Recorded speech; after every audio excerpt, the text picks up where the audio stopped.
Marcus Chun floated in the cramped cockpit of his modified mining vessel, the Defiant Dawn, watching as the scanner displays painted a terrifying picture across his screens. 500 Kytherian warships had dropped out of hyperspace around the outer rim of the Sol system, their massive hulls bristling with enough firepower to crack planets.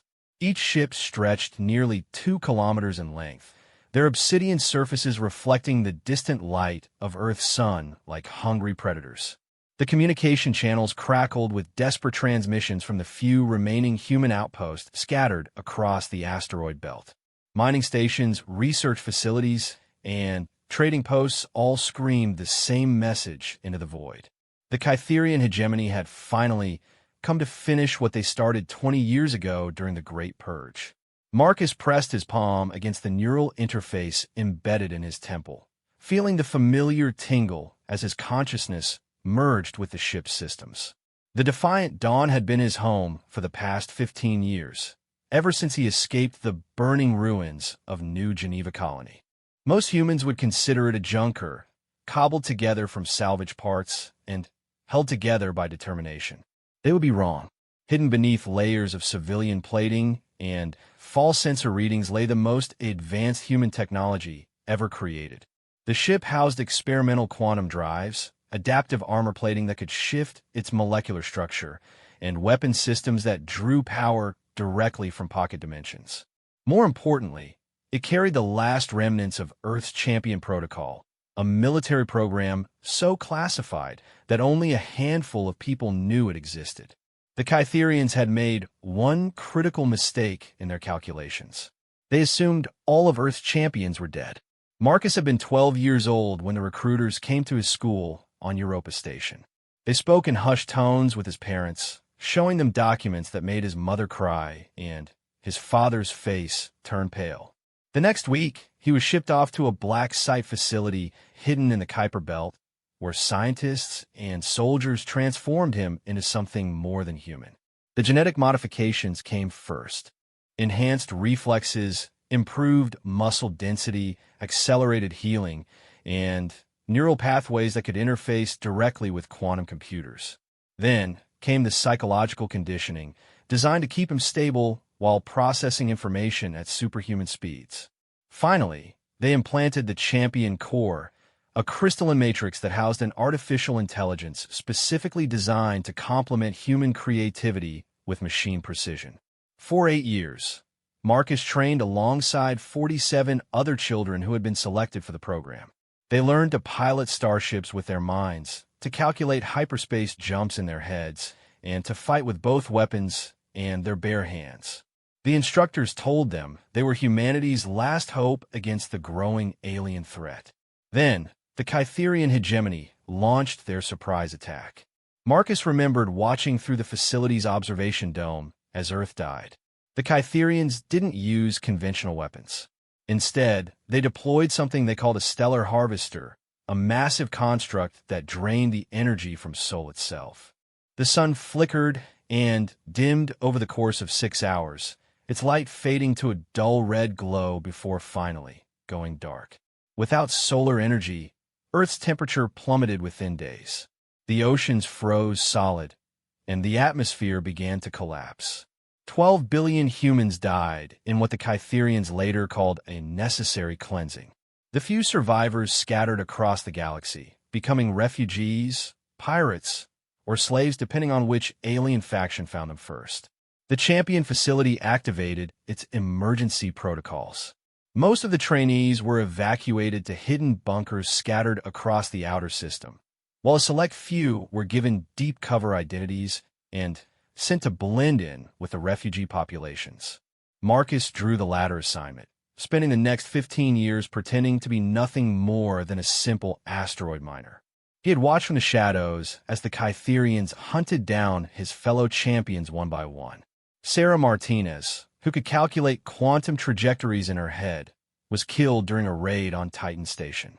David Okafor, whose reflexes were fast enough to dodge laser fire, died defending a convoy of human refugees near the Proxima Centauri system.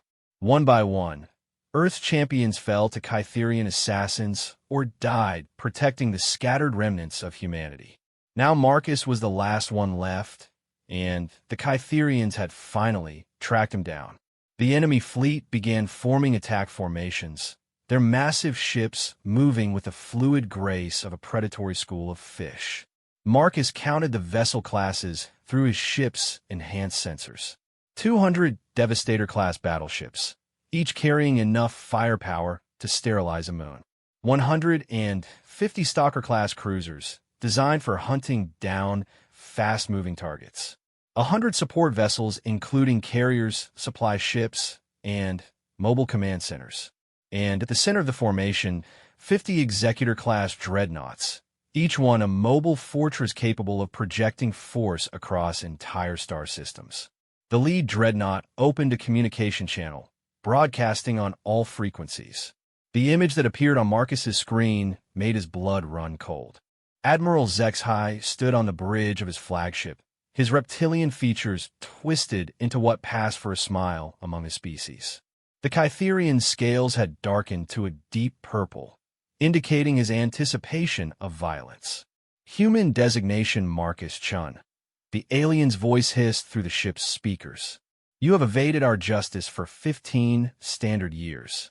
The Hegemony Council has grown tired of your existence. Marcus activated his own communication array, keeping his voice steady despite the fear gnawing at his stomach. At me then Zethai. Still holding grudges, I see. You really brought 500 ships just for me? I am flattered. The alien's eyes narrowed to slits.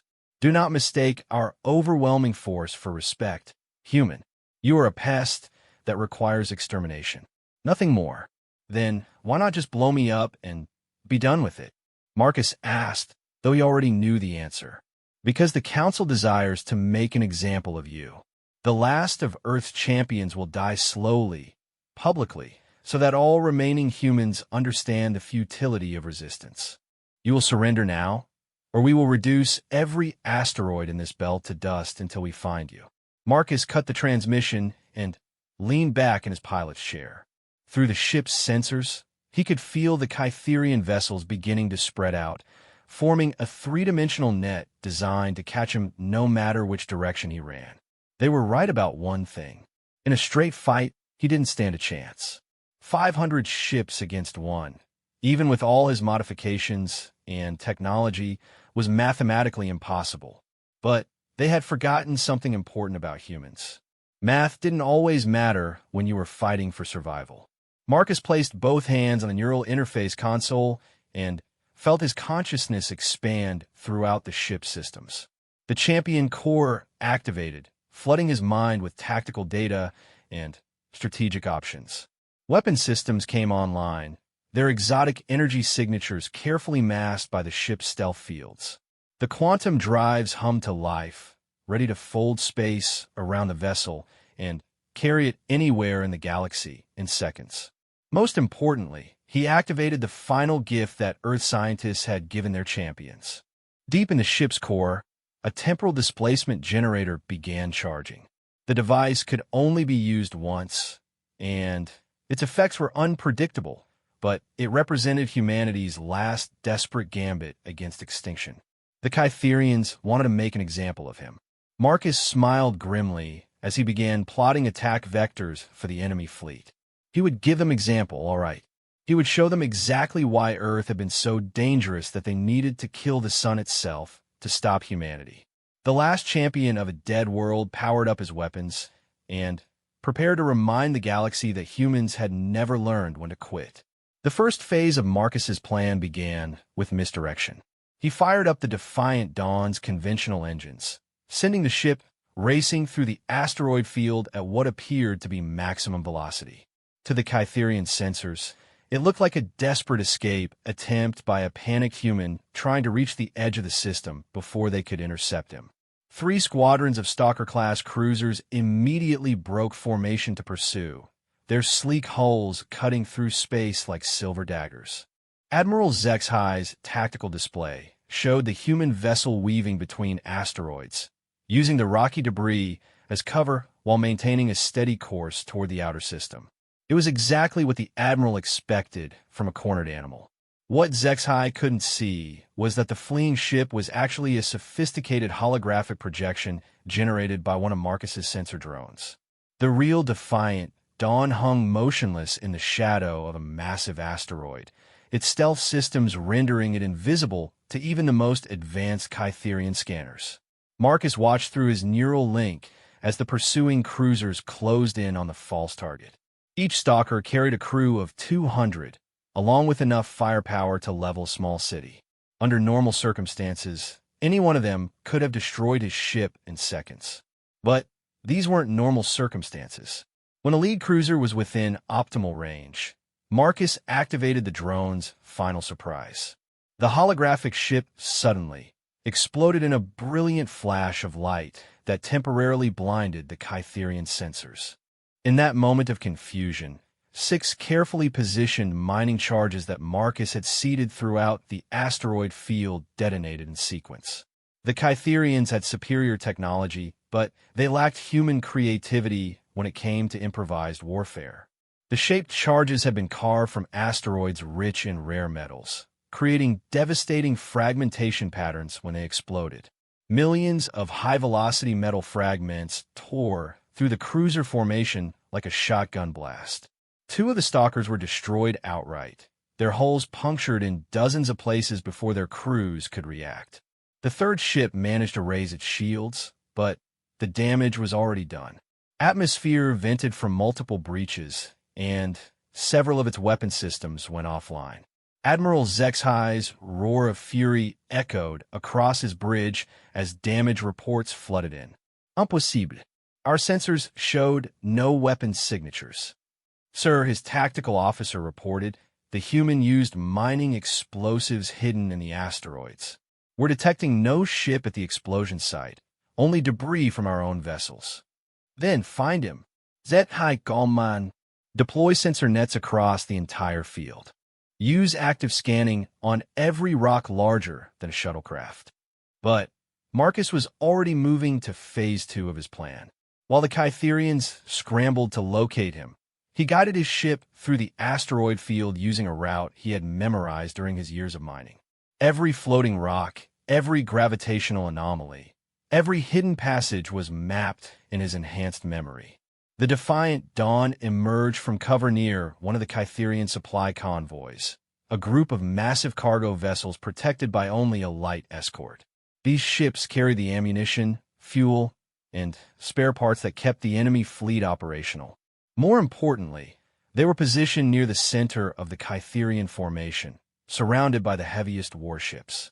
Marcus activated his ship's most dangerous weapon system.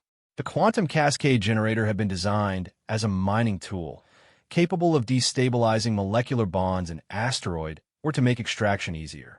Earth scientists had discovered that the same process could be weaponized, creating chain reactions that would spread from ship to ship if they were positioned close enough together.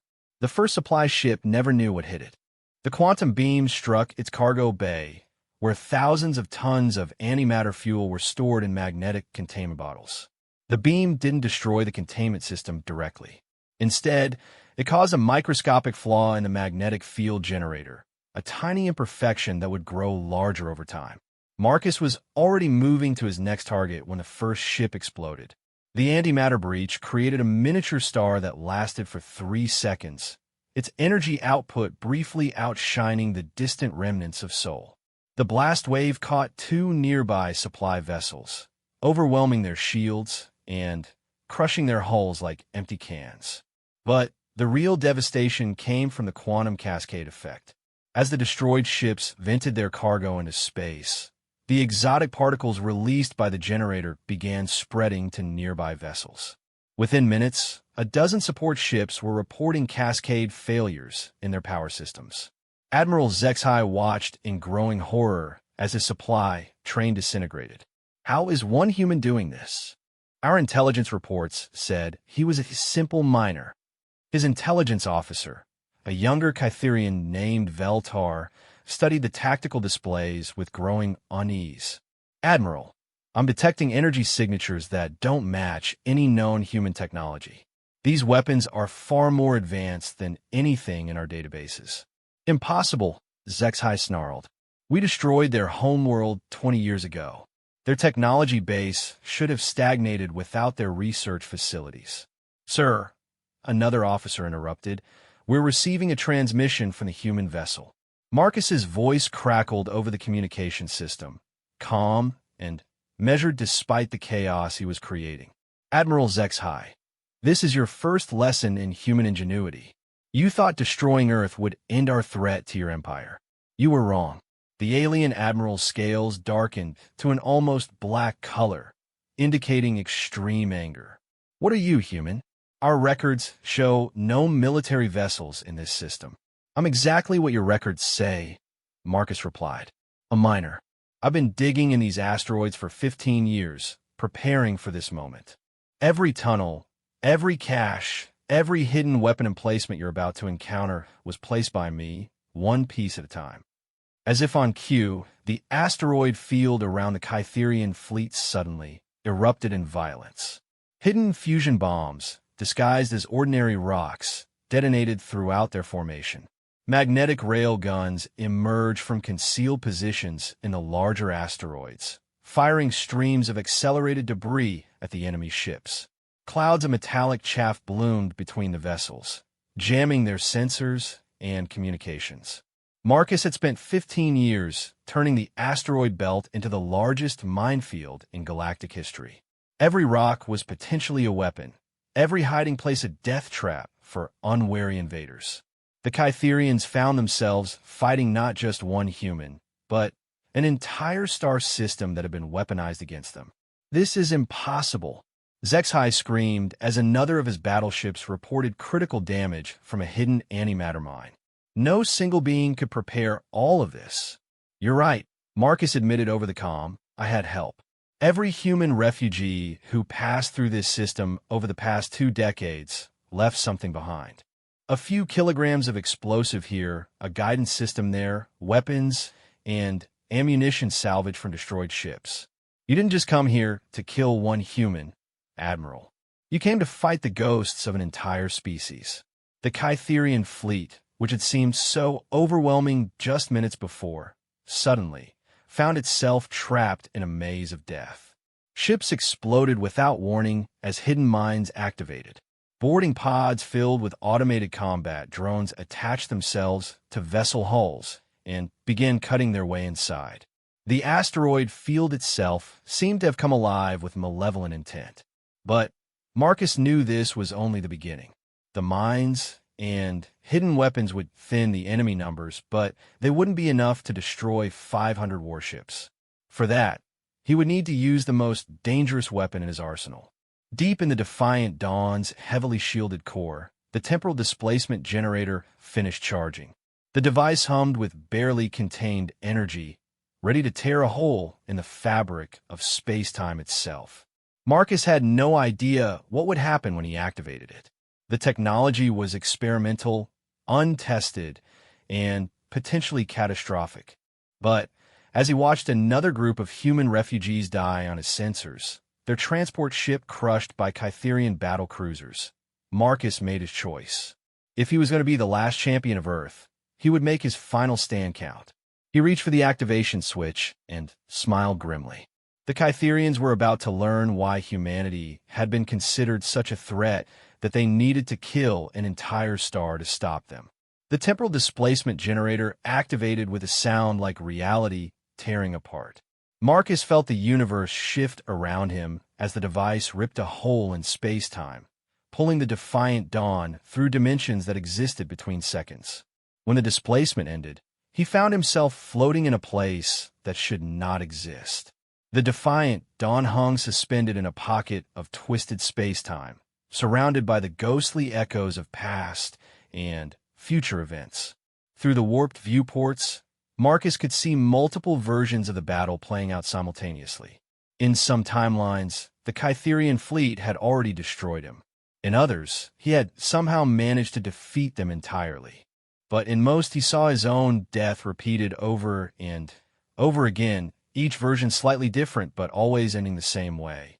The champion core in his brain processed the temporal information at superhuman speeds, analyzing thousands of possible futures in seconds.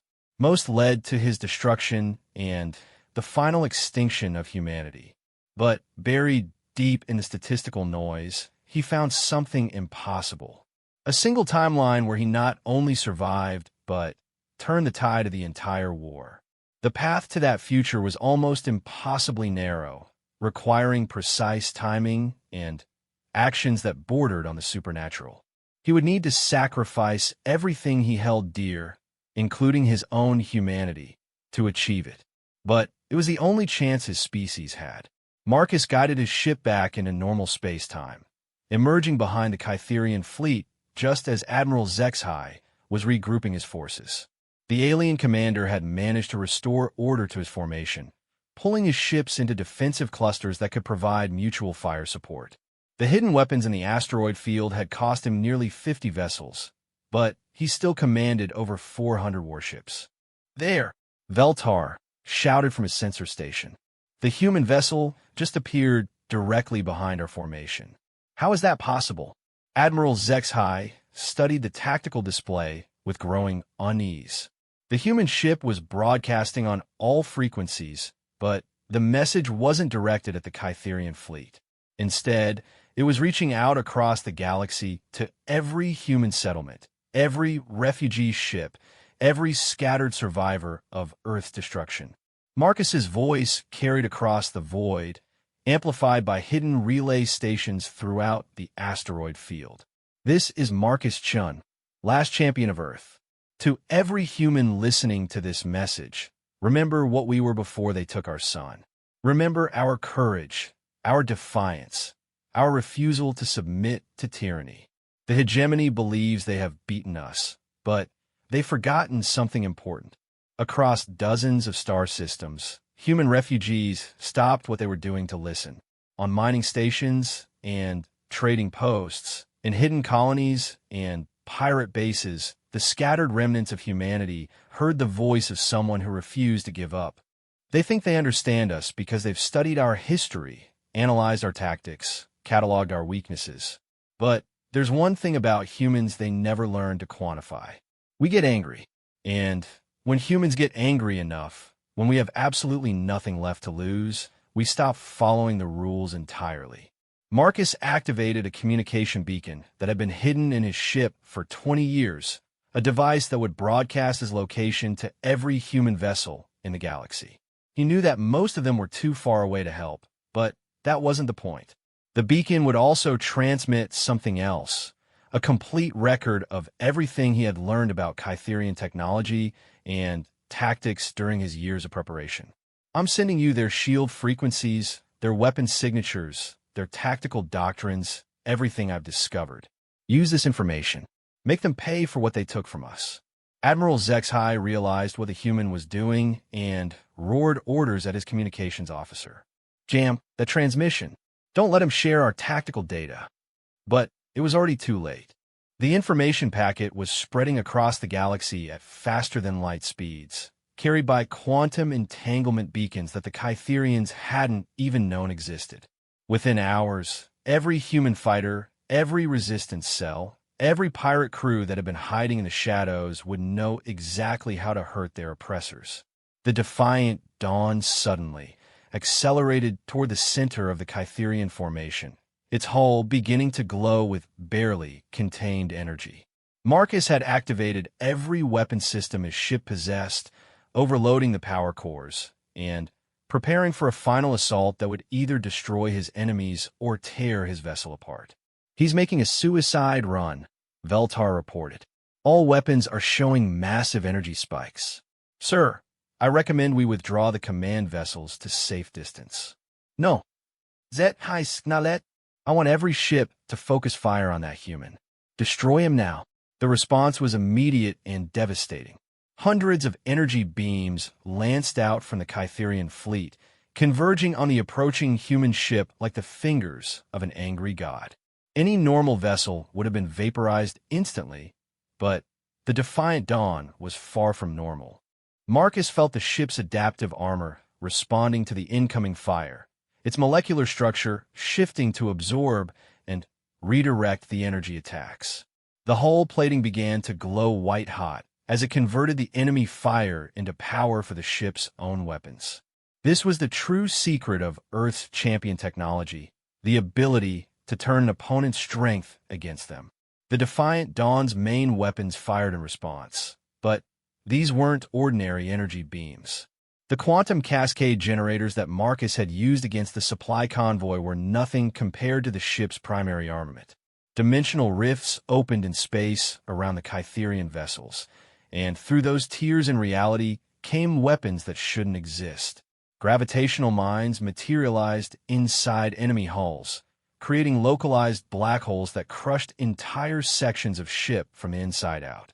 Temporal bombs appeared on Kytherian bridges, aging their crews to dust in seconds while leaving the rest of the vessel untouched.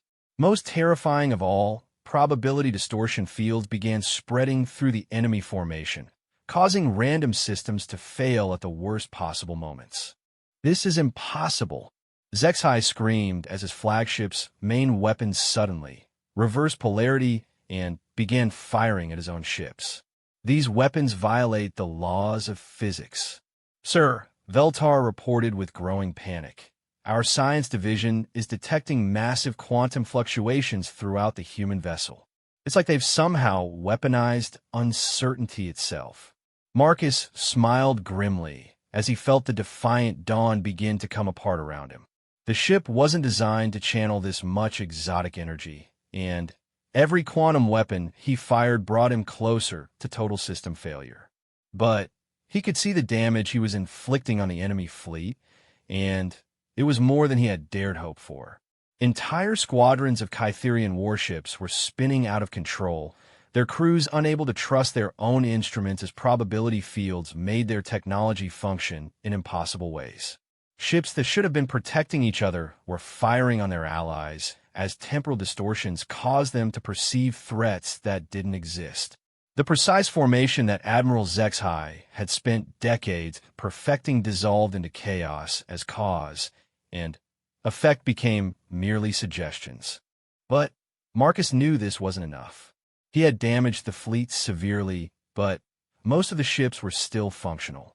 To truly defeat them, he would need to use the final weapon that Earth scientists had built into his ship, the device that even the other champions had never known about. Deep in the Defiant Dawn's core, past the temporal displacement generator and the quantum weapon systems, lay something that the human military had called the final option. It was a weapon so devastating, so completely insane, that even Earth's most desperate leaders had hesitated to deploy it. Marcus activated the device and felt his consciousness begin to expand beyond the confines of his ship. The final option wasn't just a weapon. It was a way to turn a human being into a living embodiment of their species' most dangerous trait, their absolute refusal to accept defeat. As the transformation began, Marcus sent one last message to Admiral Zexhai. "You wanted to know what makes humans so dangerous? It's simple. We've never learned to recognize when we're beaten. And now you're going to find out what happens when you back the most stubborn species in the galaxy into a corner." The Defiant Dawn exploded in a burst of light that could be seen from the edge of the solar system. But instead of debris and radiation, something else emerged from the blast. Something that made Admiral Zexhai's blood run cold as he realized that the real battle was just beginning. What emerged from the destruction of the Defiant Dawn defied every law of physics that the Kytherian Empire understood. Marcus Chun was no longer bound by the constraints of flesh and metal. The final option had transformed him into something that existed between dimensions, a consciousness that could manipulate matter and energy at the quantum level. Admiral Zexhai stared at his tactical displays in growing horror as impossible readings flooded his screens. The space where the human ship had exploded now showed energy signatures that his instruments couldn't classify. Gravitational fields that shifted without warning, electromagnetic spectrums that displayed colors that didn't exist, and temperature readings that somehow managed to be both absolute zero and infinite heat at the same time. "Sir," Veltar reported with barely controlled terror in his voice, "our sensors are detecting a life sign in the explosion area. But the readings don't make sense. According to our instruments, there's something out there that's simultaneously organic and inorganic, matter and energy, dead and alive." "That's impossible," Zexai snarled, but his certainty was beginning to crack. Nothing about this battle had followed conventional patterns. The human had somehow turned basic physics into a weapon, and now he appeared to have transcended physical existence entirely. Marcus could feel the fear radiating from the Kytherian fleet like heat from a star. He existed now as pure consciousness. His awareness spread across multiple dimensions simultaneously. He could see the quantum strings that held matter together, could feel the electromagnetic fields that bound atoms into molecules, could touch the very fabric of space-time itself. The transformation had cost him his physical body, but it had given him something far more valuable. He could now perceive the fundamental weakness that lay at the heart of the Kytherian Empire. Their entire civilization was built on the belief that superior technology could overcome any obstacle, that raw firepower and numerical advantage were the ultimate arbiters of victory. They had never encountered an enemy that could rewrite the rules of engagement in real time. Marcus reached out with his transformed consciousness and touched the nearest Kytherian battleship. He didn't attack its hull or its weapon systems. Instead, he began to alter the basic atomic structure of its armor plating. Carbon atoms rearranged themselves into new molecular configurations, creating materials that conducted electricity when they should have provided insulation, that became brittle when they should have been strong. The battleship's crew watched in helpless terror as their own vessel began to betray them. Bulkheads that had withstood direct hits from antimatter torpedoes suddenly crumbled like paper. Electrical systems that had been protected by multiple redundancies began to short-circuit as their insulation spontaneously failed. Life support systems designed to function in the vacuum of space began venting atmosphere through microscopic holes that appeared without warning. "The humans have developed matter manipulation technology," Veltar whispered, his voice barely audible over the chaos erupting across the fleet.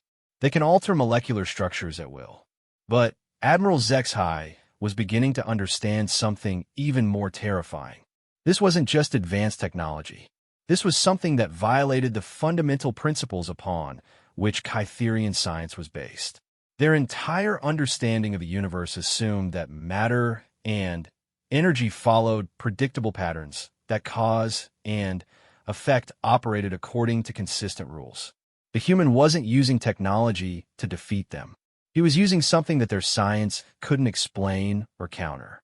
Marcus turned his attention to the next ship in the formation, but this time he tried something different. Instead of altering its physical structure, he began to manipulate the quantum fields that governed its computer systems. Information became corrupted at the subatomic level, causing navigation computers to report positions that existed in parallel dimensions, weapon targeting systems to lock onto targets that were displaced in time, and communication arrays to broadcast messages from possible futures. The effect spread through the Kytherian fleet like a virus. Ships began firing on their own allies as their sensors showed enemy vessels in positions where friendly forces actually stood. Navigation computers guided vessels on courses that led them directly into asteroid fields or caused them to collide with their own support ships. Command and control broke down as officers received contradictory orders from versions of Admiral Zexai that existed in alternative timelines. "This is beyond our understanding," one of the Kytherian science officers reported, his voice shaking with fear. "The human appears to be manipulating reality itself at the quantum level. Our weapons can't target something that exists in multiple dimensional states simultaneously." Marcus could hear their communications, could feel their growing panic as their orderly military formation dissolved into chaos. But he also sensed something else, something that made him pause in his assault. Through his expanded consciousness, he could perceive the broader patterns of the galaxy, the countless civilizations that existed beyond this single battle. The Kytherian Empire wasn't just fighting humanity. They were engaged in wars with dozens of other species, each one struggling for survival against the hegemony's relentless expansion. The fear that the Kytherians felt now, the terror of facing an enemy that could ignore their technological superiority, was the same emotion that billions of other beings had experienced when Kytherian fleets appeared in their skies. Marcus realized that this battle was about more than revenge for Earth's destruction. It was about breaking the cycle of fear that allowed the Empire to maintain control over the galaxy. If he could defeat this fleet, if he could demonstrate that the Kytherians weren't invincible, other species would find the courage to resist. He reached out with his consciousness and touched every ship in the fleet simultaneously.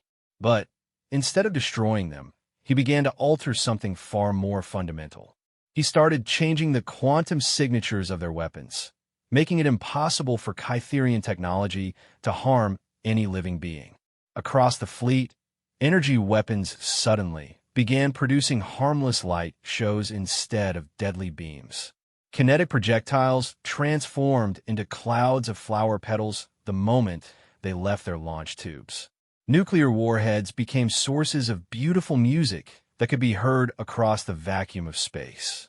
Admiral Zexai watched in stunned disbelief as his mighty war fleet was transformed into the galaxy's most expensive fireworks display. How was he doing this? How can one being alter the fundamental nature of matter across an entire fleet? "Sir," Veltar reported, "I'm detecting massive quantum fluctuations across all our vessels. It's as if the human has somehow gained control over the basic forces that hold atoms together. He's not just using our own technology against us. He's rewriting the laws of physics themselves." But Marcus wasn't finished. He had neutered their weapons, but he wanted to send a message that would resonate throughout the galaxy. Using his expanded consciousness, he began to project images directly into the minds of every Kytherian in the fleet. Not words or sounds, but pure experience transmitted at the quantum level. Each alien suddenly found themselves experiencing the last moments of Earth from a human perspective. They felt the terror of watching their son die, the grief of losing everything they had ever known, the desperate hope of parents trying to save their children from a frozen world. They experienced the 20 years of exile that followed, the constant fear of discovery, the slow extinction of an entire species. But more than that, they felt humanity's refusal to surrender. Even in the face of absolute defeat, even when their world was dead and their people scattered, humans had continued to fight. Not because they believed they could win, but because the alternative was to accept that evil had triumphed. Admiral Zexai staggered as the emotional impact of humanity's experience flooded his mind. For the first time in his military career, he understood what his empire had really done when they destroyed Earth. They hadn't eliminated a military threat. They had murdered an entire civilization, including billions of innocent beings who had never posed any danger to anyone. The weight of that realization hit him like a physical blow. Every Kytherian in the fleet was experiencing the same revelation, the same crushing understanding of what they had become. The empire they served wasn't protecting the galaxy from chaos. It was the source of that chaos, the cause of untold suffering across countless worlds. Marcus felt their emotional transformation and knew that his mission was complete. The Kytherian fleet that had come to destroy him was no longer a threat. More importantly, they were no longer willing servants of an empire built on fear and oppression. But as his consciousness began to stabilize in its new form, Marcus realized that something was changing. The transformation that had given him these incredible powers was not permanent. The energy required to exist in multiple dimensions simultaneously was burning through his quantum matrix faster than it could regenerate. He had minutes, maybe less, before his consciousness would dissipate entirely. But that was enough time to ensure that his sacrifice would mean something. Reaching out across the galaxy through quantum entanglement fields, Marcus began to transmit everything he had learned about transcending physical limitations to every human settlement in existence. The information would take time to decode and implement, but eventually humanity would learn to evolve beyond their physical forms. They would become something that no empire could ever destroy, a species that existed in the spaces between dimensions where conventional weapons couldn't reach. As his awareness began to fade, Marcus sent one final message to the Kytherian fleet. But this time, his words carried the weight of absolute truth, transmitted directly into their minds through quantum resonance. The message would change the galaxy forever. Marcus's final message resonated through the minds of every being in the Kytherian fleet, transmitted not as words but as pure understanding that bypassed language and struck directly at the core of consciousness itself.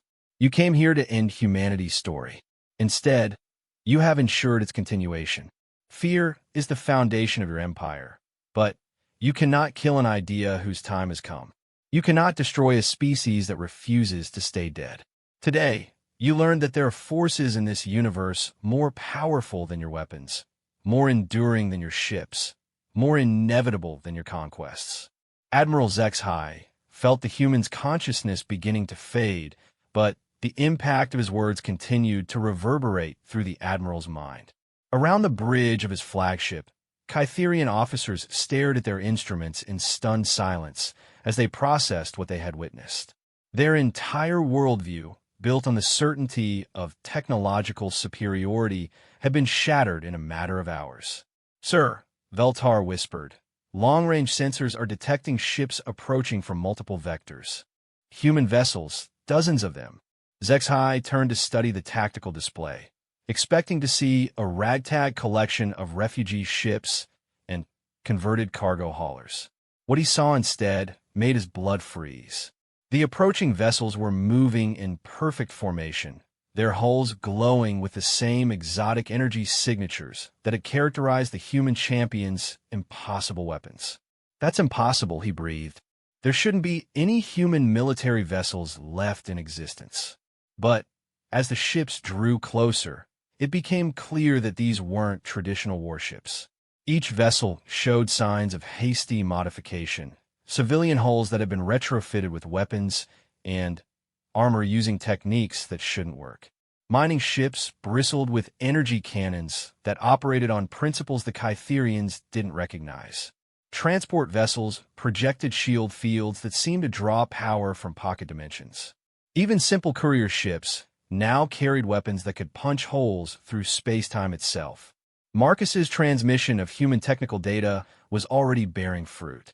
Across the galaxy, human engineers and scientists had received 20 years' worth of research into exotic physics and quantum manipulation.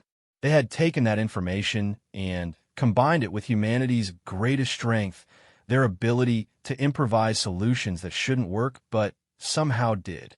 The lead human vessel opened a communication channel, and Admiral Zexhai found himself face to face with a woman whose eyes burned with the same determination he had seen in Marcus Chun.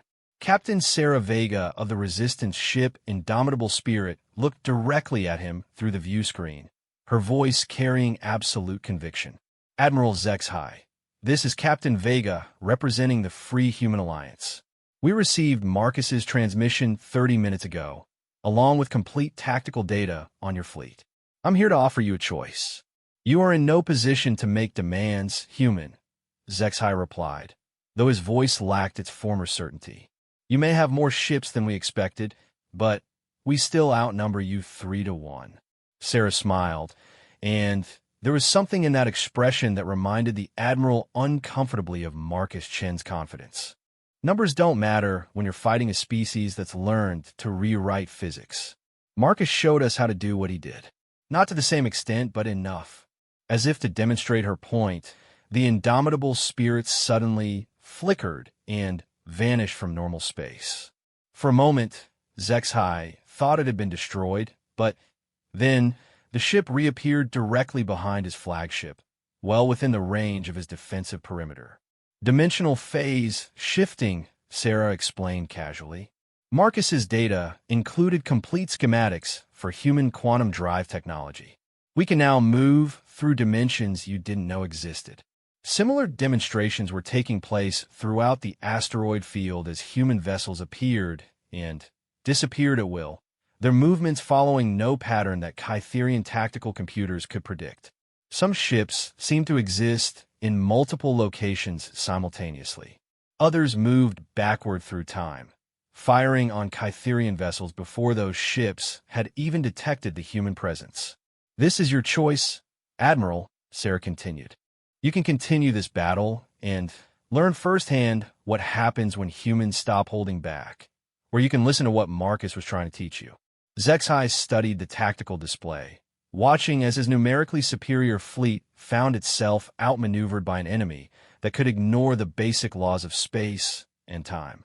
His weapons officers reported that their targeting systems couldn't lock onto enemies that existed in quantum superposition. His navigators couldn't plot intercept courses for ships that traveled through folded space. His communications specialists couldn't jam transmissions that were sent through dimensional rifts. "What is it you want?" he asked finally. "We want you to go home," Sarah replied simply. "Take your ships and return to Kytherian space. Tell your Hegemony Council what you learned here. Tell them that humanity has evolved beyond their ability to destroy us. And if we refuse..." Sarah's expression hardened. "Then you'll discover what Marcus meant when he said humans have never learned when to quit. Every ship in my fleet is equipped with the same transformation technology he used. We can become beings of pure energy and consciousness, creatures that exist between dimensions where your weapons can't reach us." She paused, letting the implications sink in. "But unlike Marcus, we're not alone. There are thousands of human settlements across the galaxy, millions of refugees who've been waiting 20 years for this moment.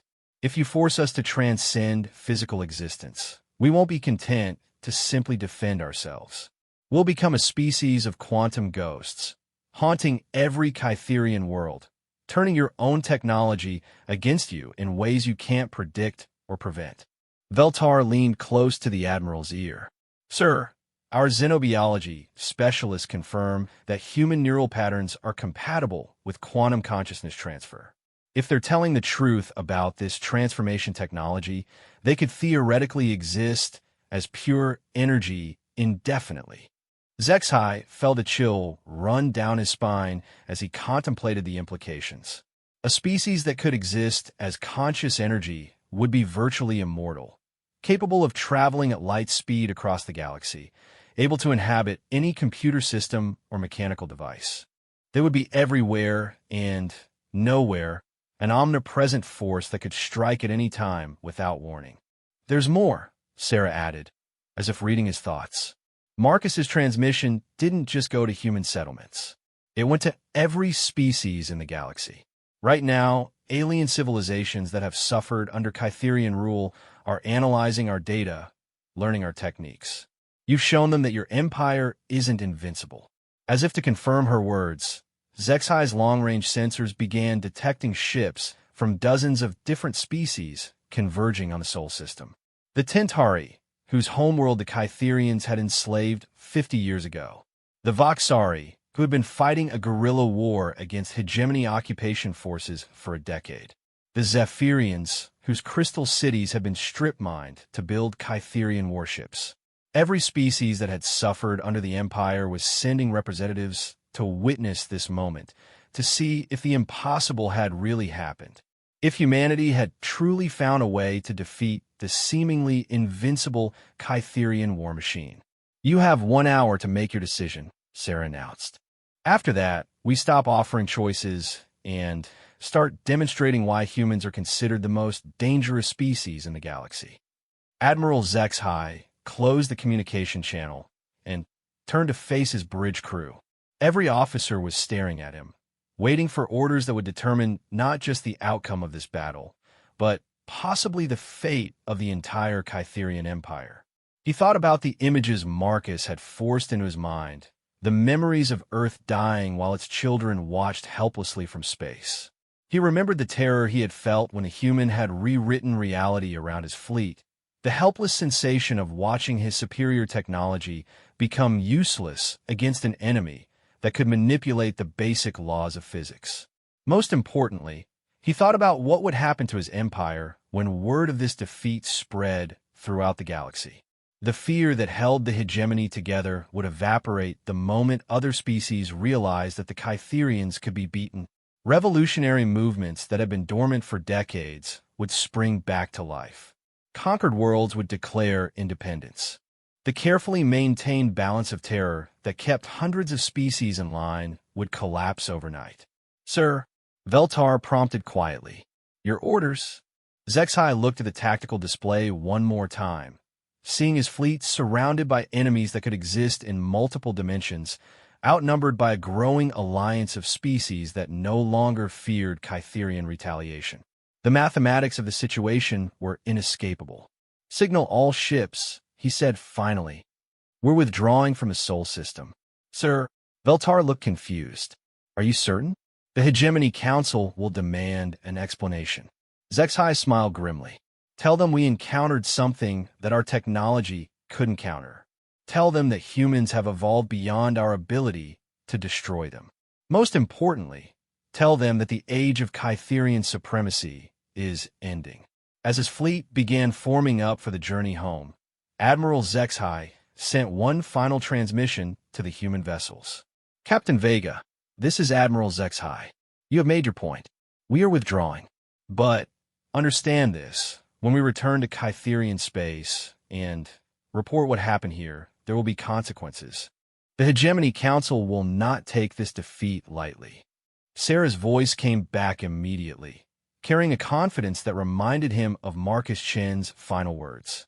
"Admiral, the Hegemony Council is welcome to try, but they should remember that humans learn from every battle, adapt to every challenge, and never make the same mistake twice. If they want to test themselves against a species that's learned to transcend physical limitations, we'll be ready."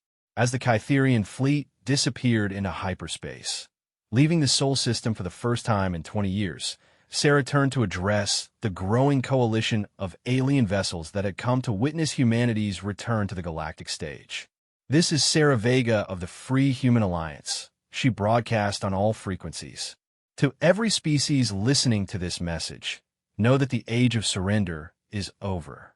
Earth's children have come home, and we're not the same species that was driven into exile 20 years ago. We've learned to evolve, to adapt, to become something that no empire can ever destroy again." In a space where Marcus Chun had made his final transformation, a faint energy signature pulsed with a rhythm that seemed almost like a heartbeat.